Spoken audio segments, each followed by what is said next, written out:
Floating cities challenging hurricane winds and mountainous waves on the energy frontier. An oil-hungry world awaits as genius and hubris collide. Now, offshore oil drilling on modern marbles.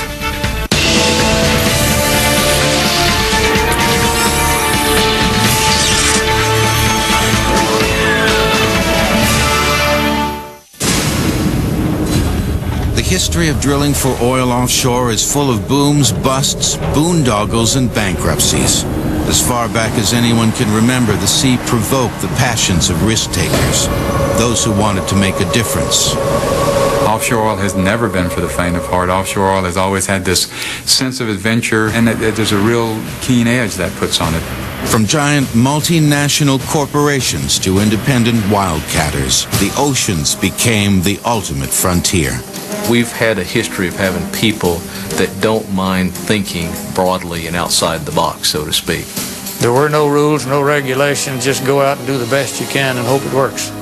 Fueled by the world's growing demand and dependence on cheap oil, the pioneers pushed farther and farther offshore into remote and hostile environments. Some people compare what we're doing in deep water today to what people are doing in outer space. The oceans and their vast reserves still embody the greatest challenge and reward for those brave or cavalier enough to explore them. One of the striking things is the extent to which this is a fraternity. It's people who have literally grown up and gone out deeper and deeper together. The history of offshore oil is brief, yet bountiful.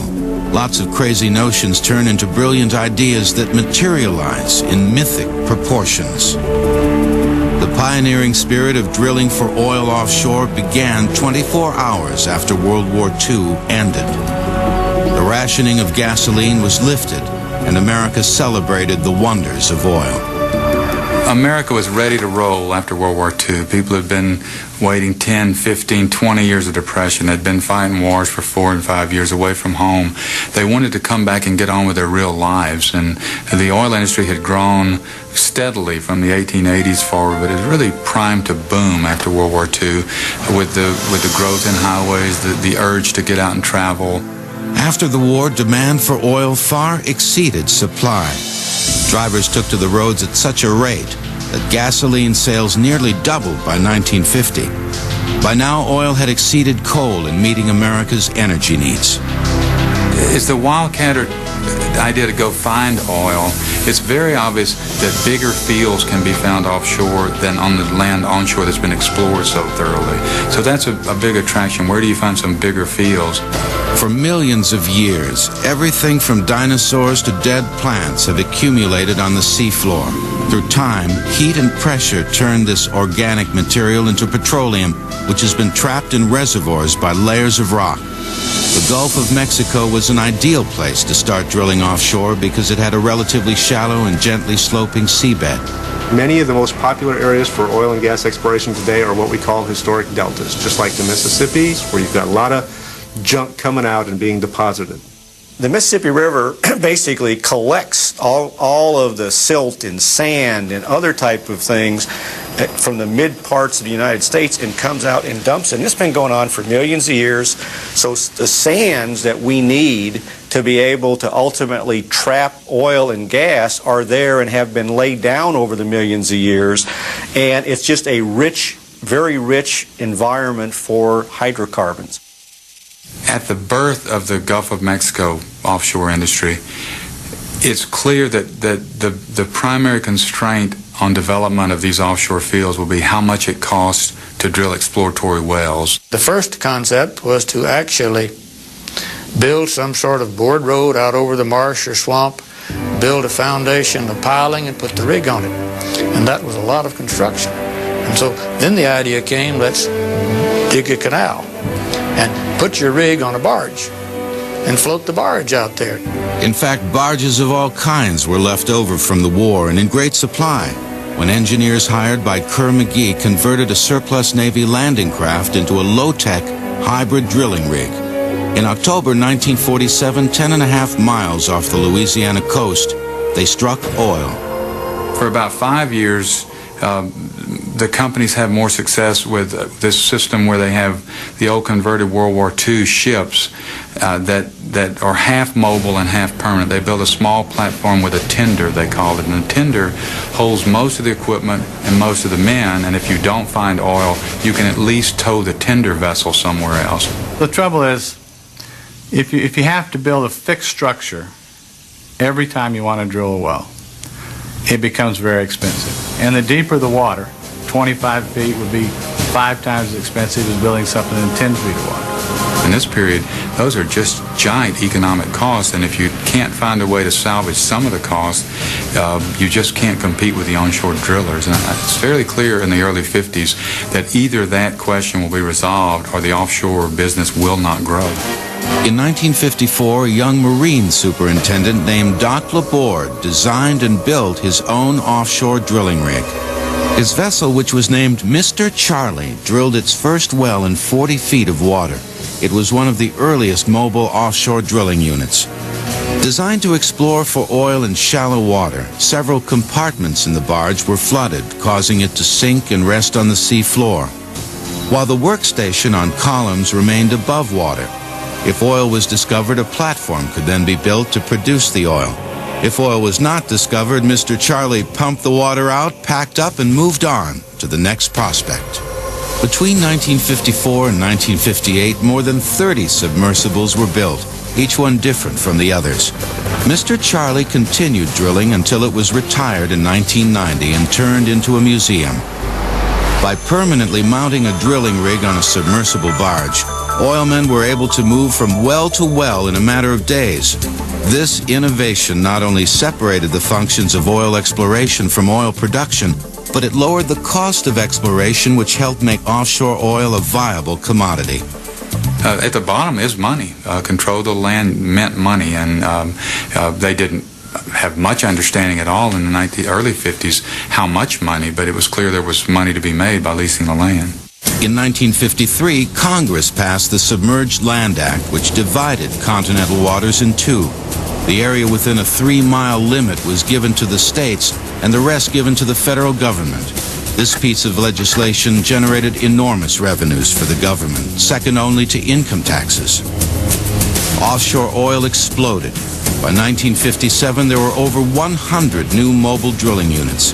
If offshore oil was going to continue to remain competitive with onshore oil, they would have to find ways to be more efficient and cost-effective.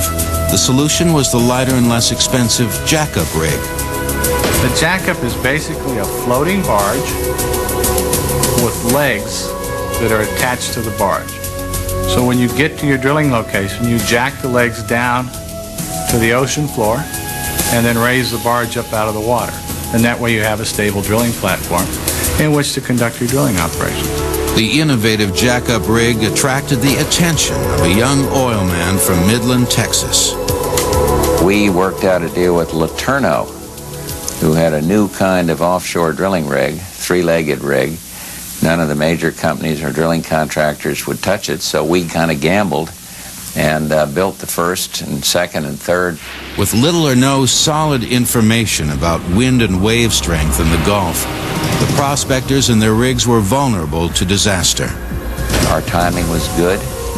We suffered a couple of setbacks. The third one or fourth one disappeared in a hurricane. I mean, it just vanished. We'd taken the people off, and it was gone. $6 million investment. Currently, operators and contractors use jackups to drill most offshore wells. Apart from the legs and the jacks, the platform resembles that of a standard drilling barge. Through the years, different jackup designs have increased their water depth from 80 feet to almost 400 feet. It's an amazingly creative era for that mobile drilling technology, and the reason it's so important, so a lot of people have an incentive to work hard on mobility so that you can find the oil and move on and then have a permanent platform built wherever you find it. We had some ups and downs, but I liked it. I loved the business. It was pioneering. There are currently nearly 400 jackup rigs prowling the world's oceans in search of new oil. Offshore oil drilling will return on Modern Marvels. It's been said that a drilling rig is nothing more than a portable hole factory. Be it large or small, offshore or on, its main job is drilling wells. In 1883, spiritualist H.L. Williams didn't even need to drill a hole to find oil after a modest earthquake sent a spurt of the stuff as large as a man's arm right out of the ground near his home several miles southeast of Santa Barbara.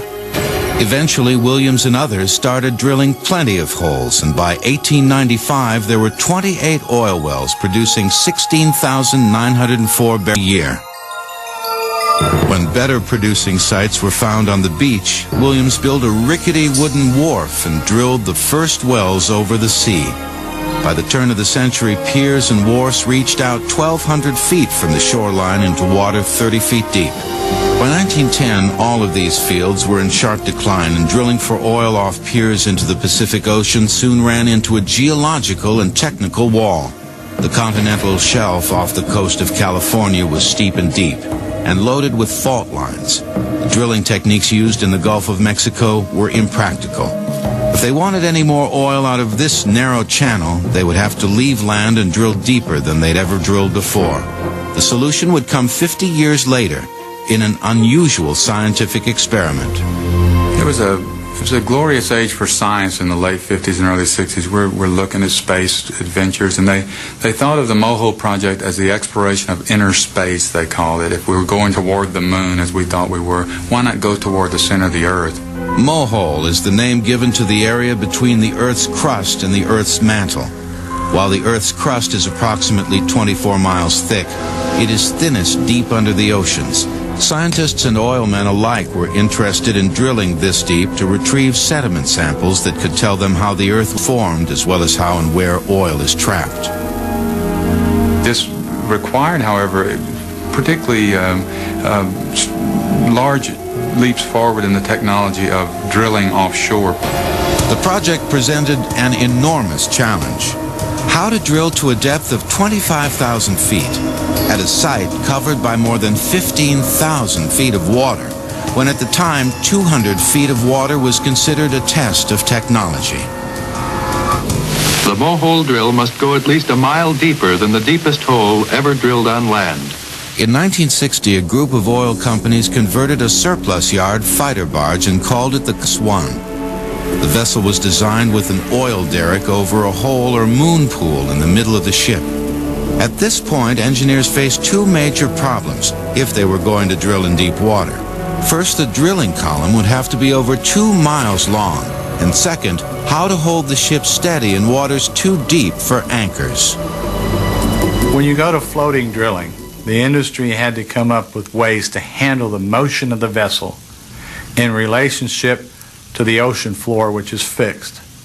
And so over the years, we have innovated and designed a lot of different equipment that compensates for this motion, because a ship moves up and down in the water depending upon the waves and the wind that's happening. Having seen a New England lobster fisherman use his engine to remain stationary in water while pulling his traps, engineers decided that several propellers would be installed on the ship to counteract the wind, waves, and ocean currents. In March of 1961, 40 miles off the coast of Baja California in 12-foot seas, the Cuss 1 drilled a 110-foot hole in 11,700 feet of water. The core samples, dating back 15 to 20 million years, revealed an ocean with far more life than today, which was good news for the oilmen, because where there are fossils, there is fuel. As quickly as it started, the Mohole project ended in bureaucratic bickering. While the project did not drill to the center of the Earth, it did put Santa Barbara at the center of offshore oil drilling, which was remarkable considering the 100-foot depth that was manageable from offshore rigs in the Gulf at the time. Not counting the oil produced off the piers at the turn of the century, California produced its first offshore oil in 1962. The market for marine drilling took off. After several years of drilling successfully, ships were developed with larger hulls and bigger drilling platforms. Positioning was aided by the use of a taut wire system attached to the sea floor. Any change in the angle signaled a series of thrusts from the propellers to push the vessel back into position. With drill ships, man could now begin to explore for oil almost anywhere on the planet, and still the technology improved. And at the heart of much of the 1960s forward technology in offshore, and indeed in the industry as a whole, is the growing use of sophisticated computers. At the edge of offshore technology during the last 40 years is seismic data, which was directly affected by the computer revolution in the 60s. You've got to have a picture. You've got to have some a priori idea of what you're drilling for. And I think that the reason that we've come so far in a relatively recent amount of time is that those pictures are getting better and better. What people are looking for is areas where oil or gas are likely to be trapped. In the very early days, they'd toss a stick of dynamite over the side of a boat towing sound sensors behind it. The sensors measured the time it took for the sound of the explosion to travel to the bottom of the water and back up to the boat. These sound waves were recorded and made into a picture or structural map of the subsurface. In the beginning, all oil men had was a crude picture with bumps on it. A lot of the early oil was found on what I like to call bumpology. So many of the early discoveries we saw all around the world were drilling bumps on the surface, if you will. The bumps on earliest seismic pictures indicated rock formations on the ocean floor that could possibly trap oil and gas. But a lot of those bumps were a bust, an estimated 1 in 15 produced oil, which is an expensive drilling ratio. For years in the Gulf of Mexico, we worked down to a certain economic basement, if you will. That's as far as we could see. Anything beneath that in the subsurface we didn't pay any attention to because we had no idea what was there. But as sound imaging and computer capabilities improved, so did the quality of the information in the bumps. One of the real keys was looking at recording these echoes in 3 dimensions. We call it 3D seismic, where you put sensors in an aerial distribution and you can start to record all these echoes coming in from various reflections, and through enormous computer power you can reconstruct these images so that they're an accurate representation of the 3-dimensional structure of the Earth. The very latest seismic technique is the ability to capture subsurface pictures of oil as it moves through a reservoir. That's the 4th dimension, it's the time dimension. The greatest thing about this today is that historically we've been very inefficient in producing our reservoirs. Maybe 30 to 35% of the oil in place when we discover it can we get out of the ground. Partly because we can't see it, partly because it's not produced properly. We pump too hard here and not hard enough here. 4D hopefully will allow us to push that efficiency up to maybe 50, 60, 70%. So we don't have to find new reserves. We have to produce the ones we've already found better. Today, thanks in part to improved seismic information, an estimated 1 in 4 wells drilled produces oil. Offshore oil drilling will return on Modern Marvels. Nearly 3/4 of the Earth's surface is covered by oceans, and nothing embodies the challenge of oil drilling more than these superstructures. Sitting defiantly offshore, these floating industrial cathedrals have revolutionized the search for oil and gas beneath the ocean floor. Today's drilling and production platforms in the Gulf of Mexico are a far cry from the permanent or fixed platforms of the past. The first structure was in 20 feet of water, and we thought that was deep. The earliest platforms were made out of wood pilings and required considerable bracing, which offered limited resistance to wave action. With the availability of steel after World War II, the construction of modern platforms began in 1947 with the installation of the first steel structure in 50 feet of water. It was 1954 before a platform was put in as deep water as 100 feet of water. And these were fixed structures that actually consist of a framework called a jacket. A jacket is a tall vertical section made of tubular steel, which is the foundation of a platform. Piles driven through the base of the foundation secure it to the sea floor. Additional sections on top of the jacket provide space for the drilling rig, equipment, and crew. By 1959, platforms were installed in 200 feet of water. In the very early days, there was no way to have any kind of temporary structure. You had to go out and build a complete platform, put a rig on it, and drill. And then you might find oil and you might not. Historically, the size and development of fixed production platforms was determined by the size of the support equipment that built them. As the lifting capacity of the support equipment grew, so did the size and weight of the oil production structures. When we began in the very shallow water, the structures were probably wider than they are tall. But as we moved out into deeper water, the structures, to keep the cost within reason, you had to make them thinner, and so they became more tall and more limber. Fixed platforms of all sizes are constructed the same way today as the pioneers first built them. The jacket for Bullwinkle, the tallest offshore fixed platform in the world, was constructed in one piece in Texas in 1988. The 77,000-ton jacket was loaded onto a barge and towed 332 nautical miles to the production site in the Gulf of Mexico. Bullwinkle was positioned on site, and under the watchful eye of nervous engineers, the structure was launched slowly off the barge, gradually sinking under its own weight.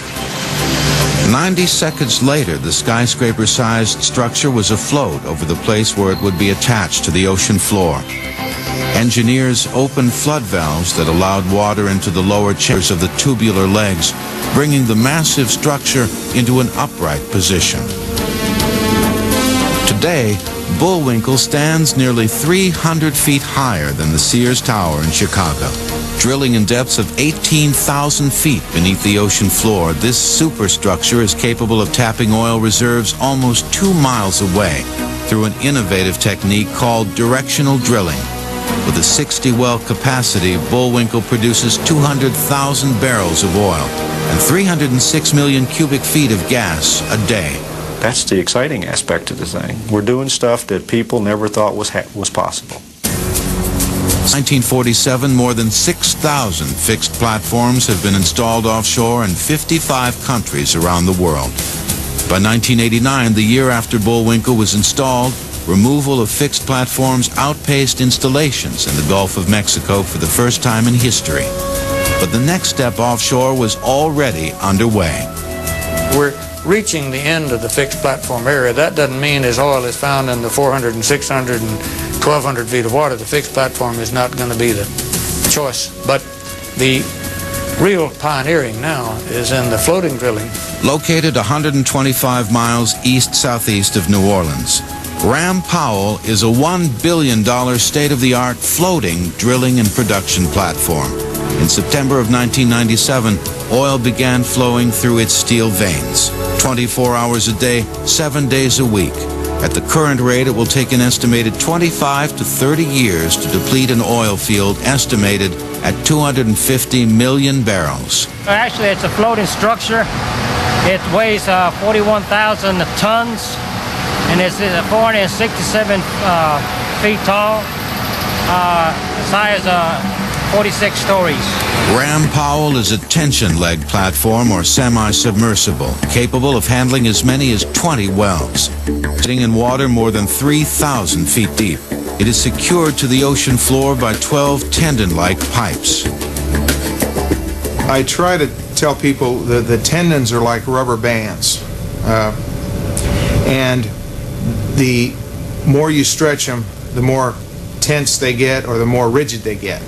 So it's the same with pipes. We are nailed in to the ocean floor, the ends of these pipes, and they come up and attach to the bottom of the hull, and it holds us rigid against the environmental forces such as wind and waves. Designed to withstand hurricane force winds of 140 miles per hour and waves 70 feet high, the structure moves about 300 feet from side to side. Ram Powell is capable of pumping 60,000 barrels of oil and 260 million cubic feet of gas a day. That's enough oil to drive your car more than 50 million miles and enough gas to heat 3,000 average homes for a year. Managing the volume of those natural resources is what keeps Ram Powell afloat. We got 6 wells are already drilled and completed, and they're anywhere from 18 to 25,000 feet. The oil and gas are separated on the platform in a maze of pipes and then sent directly to refineries on shore. 42 barrels a minute, the oil and gas travel through a network of underwater pipes 100 miles long. Floating deep-water platforms like Ram Powell were designed and developed not only to withstand the realities of wind and waves, but also the harsh economic reality of increasing demand and lower oil prices in the 80s and 90s. The industry digs in its heels and realizes if you can't control the price, you've got to control your cost. To cut costs and still remain competitive, the oil companies had to find safe ways to use technology to drill more efficiently. It used to be where you needed 3 or 4 people work on the rig floor. Now you need one. Most of the work is done with a machine and the man controlling it in that shack. You got people working away from the equipment now, moving joysticks and pushing buttons. When drilling moved into deep water, the jobs once performed by commercial divers became the tasks of remotely operated vehicles, or ROVs. Although we're not as flexible as having a human being on the bottom doing the work, the ROV companies and the oil companies have gotten together and they've eliminated those problems by making the platforms and the fields diver friendly so that the ROV could operate all the valves and they could do all the tasks that needed to be done. About the size of a sport utility vehicle, this ROV is equipped with 6 cameras, arms capable of lifting 600 pounds, and wrists that can turn 360 degrees, and it never complains about working under pressure. The pressures at 3,200 feet are about 1,600 pounds per square inch, which would crush a human being if he was able to go to that depth. The dexterity of the vehicle's arms and wrists are remotely controlled by a master arm above. We open and close valves. We can do everything from cutting cables to ropes to installing hot jumpers and electrical cables. While technology has automated much of the work aboard Ram Powell, it has also influenced the daily life of the 110 permanent employees who consider this platform home. They eat, sleep, and work out here almost 6 months of the year. We work 14 days on and 14 days off. So we come out and work 12-hour shifts, 6 a.m. to 6 p.m. or 6 p.m. to 6 a.m. because it has to be manned 24 hours a day. The days go by pretty fast.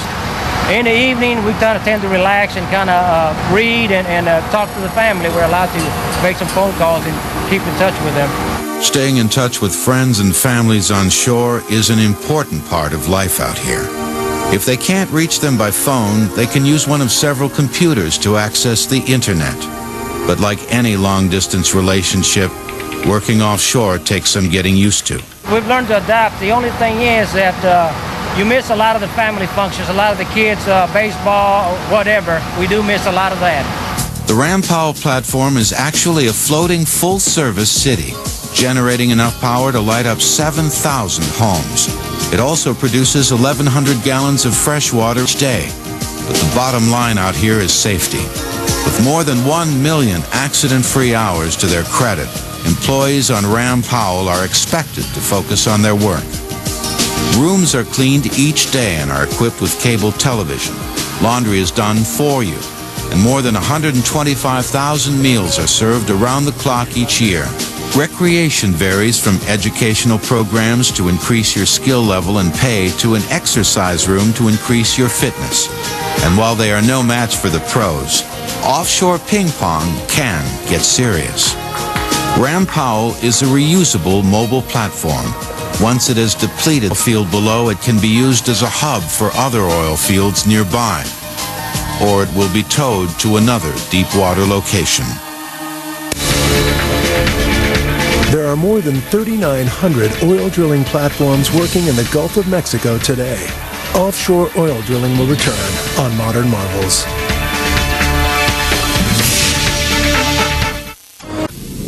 You don't care where oil and gas comes from.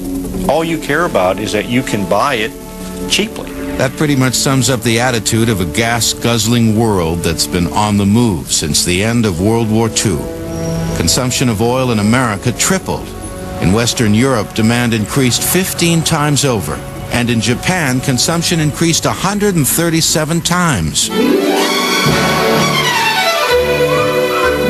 People in industrialized nations were enjoying an unparalleled standard of living in the early 70s when they were forced to confront the strategic value of oil.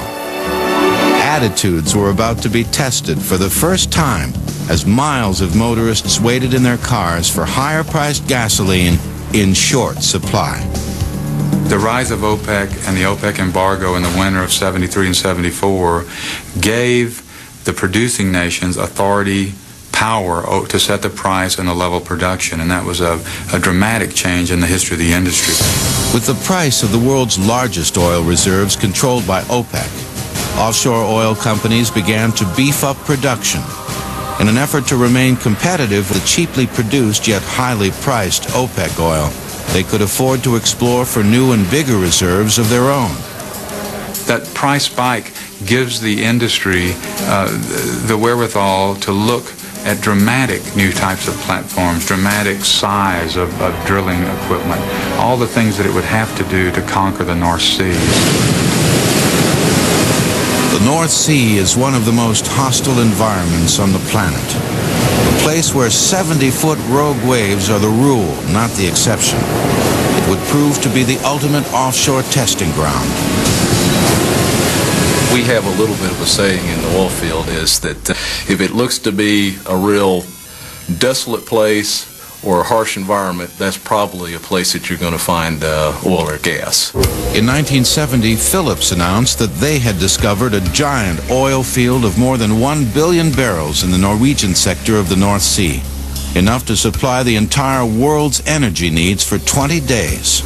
The jackup rig Gulf Tide was converted into a production platform and was soon producing 40,000 barrels a day from wells located 10,000 feet beneath the surface. Phillips finally had its feet planted firmly on the floor of the next frontier. What happened, we had the one successful discovery, which is what is now called Ekofisk Field, but that gave them encouragement to continue drilling, and in fact, other fields were developed. So what started out as a very simple 3 or 4 platform concept quickly grew into what eventually turned out to be 25 plus platforms out in the immediate, what we call Greater Ekofisk area. The weather conditions continued to haunt them, as did the vastness of their discovery. On April 22, 1977, North Sea pioneers were hit with the unexpected when a well on the Ekofisk Bravo platform blew out of control. 100 men on board the platform jumped overboard into the icy waters after the oil ignited. The blowout spit an estimated 125 tons of oil into the air in the first 48 hours. A safety valve at the sea floor had not been installed correctly.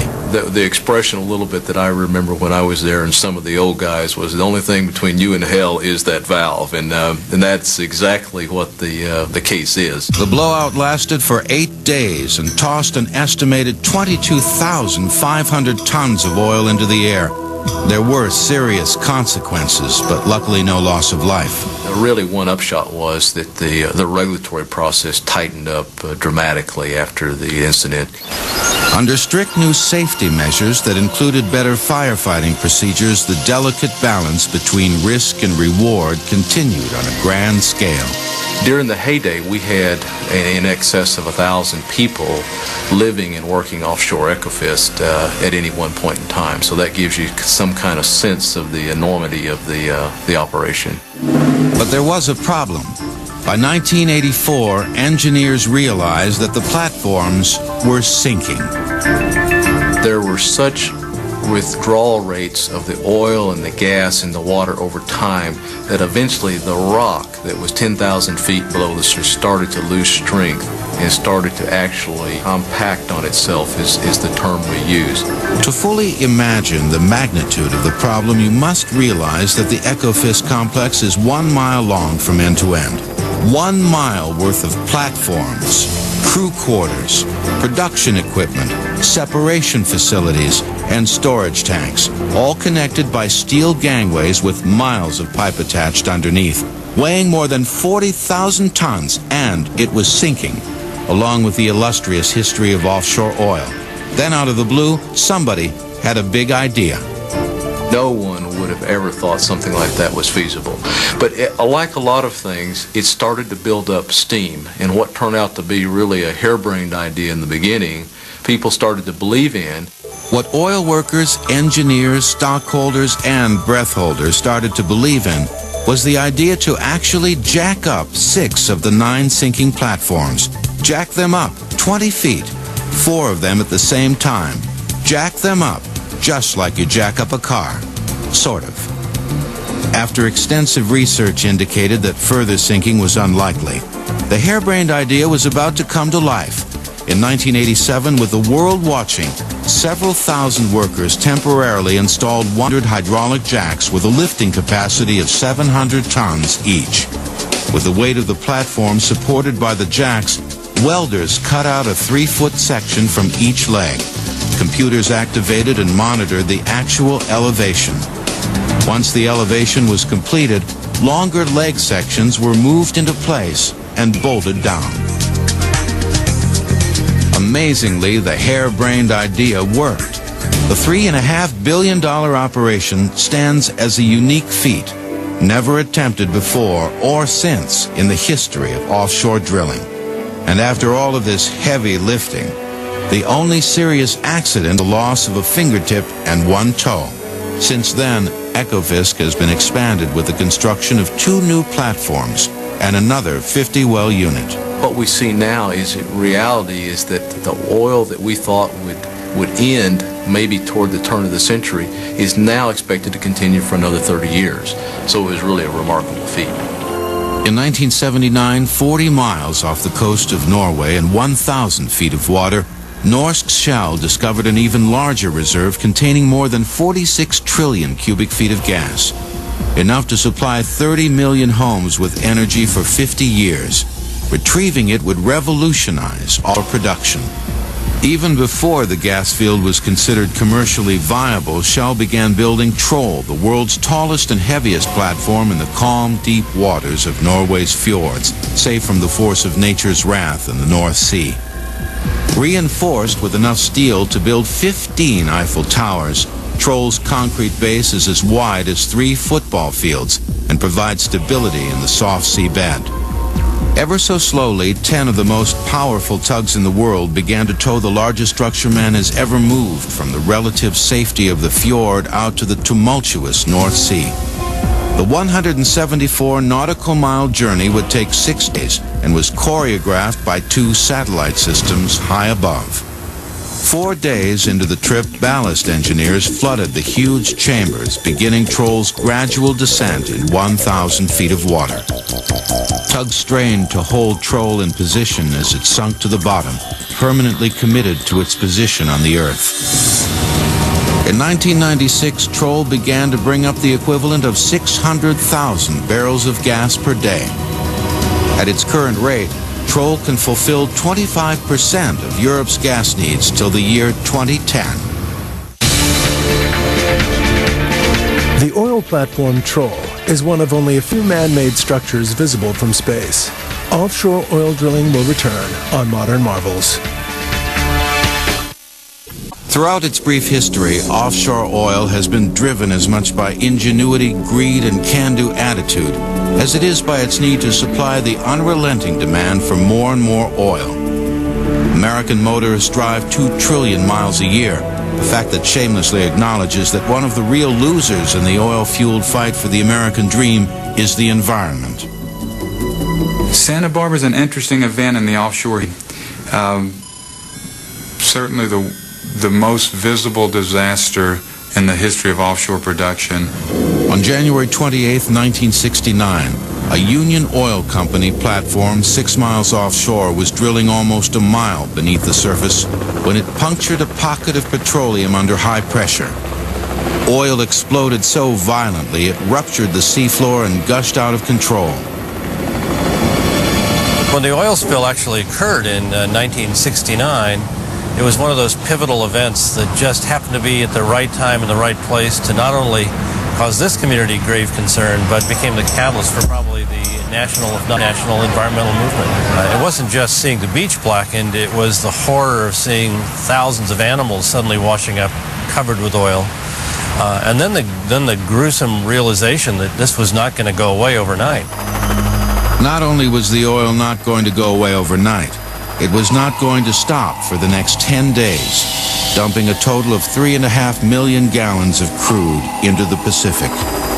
The oil slick stretched for 20 miles down the coast and 40 miles out to sea. The California Department of Fish and Game reported the death of countless birds, fish, and other marine life.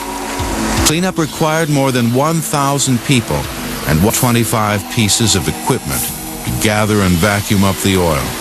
500 truckloads of oil-soaked straw were taken to 3 different landfills. There was no denying that televised images of an environment suffocated by offshore oil had been permanently seared into the conscience of an outraged citizenry and a casually regulated offshore industry. And if you look at the history of offshore production from Santa Barbara toward the present, it's a fairly amazing record of learning how to be clean and doing it instead of talking about it. Offshore oil did indeed clean up its act. According to the U.S. Minerals Management Service, since 1985, 534 platform pipeline accidents have spilled 29,881 gallons of oil along the California coast, a fraction of the oil spilled in the 1969 disaster. In the 1960s, everything was moving very fast. There were no real safeguards. It was just move full speed ahead because we need to have the oil, we need to have the money that comes from it. Today, there's a much more guarded reaction, sort of a balanced view towards both making sure that if you're going to produce economic gain off of your natural resources, that you watch for and look at what the potential impacts are, and that you weigh those long before you ever allow the development to start. The very nature of offshore oil production suggests that accidents will happen, and they do. Continued public and regulatory pressure have forced the offshore industry to develop more sophisticated ways of predicting trouble before it happens. High-tech solutions include everything from submersible cameras to ultrasound scanners that travel in pipelines. While there are no guarantees against future oil leaks, blowouts, and disasters, the offshore industry remains one of the most environmentally regulated throughout the world. The offshore industry's latest innovation is no exception. From the environmental standpoint, the vessel meets and exceeds all existing regulations to this day. You are looking at the future of offshore oil drilling. 835 feet long, the Discoverer Enterprise is only 50 feet shorter than the Titanic and is an amalgamation of everything the offshore industry has learned throughout its history. This is the next generation drill ship. Basically, the Enterprise is a one-stop ship for the industry. Instead of utilizing 2 or 3 vessels to accomplish a total well drilling and production and pipe laying package, the Enterprise offers everything it needs. Enterprise is capable of drilling in 10,000 feet of water. We have a total well depth of 35,000 feet. That's our limitation. If those are the drilling limitations, the expectations are even greater. Imagine trying to keep a vessel the length of the Astrodome over a 30-inch well on the ocean floor in rough weather without an anchor. These thrusters are 7,000 horsepower thrusters, pushing 110,000 tons of vessel through the water, achieving 0 drift when we do that. On the vessels in the past, you would achieve some type of drift off because there was not quite enough thrust to do that. But this vessel was designed with the power to be able to rotate around that spot without any drift off. It can also store 125,000 barrels of oil. The world's energy needs have grown 1 to 2% a year over the last 15 years, and yet virtually all the new sources of oil are in geographically remote and politically risky areas. Just how deep are we willing to drill offshore for more oil? I don't think we know how far. The determining factor at the end of the day, in my view, will not be the technology, it'll be the economics. Can you justify from an economic standpoint to go out there? Because the fascinating part is, I think man will always figure out technically how to do it. You don't stop people from figuring out how to do it. It's just, can you afford it? And I think that'll be the ultimate question.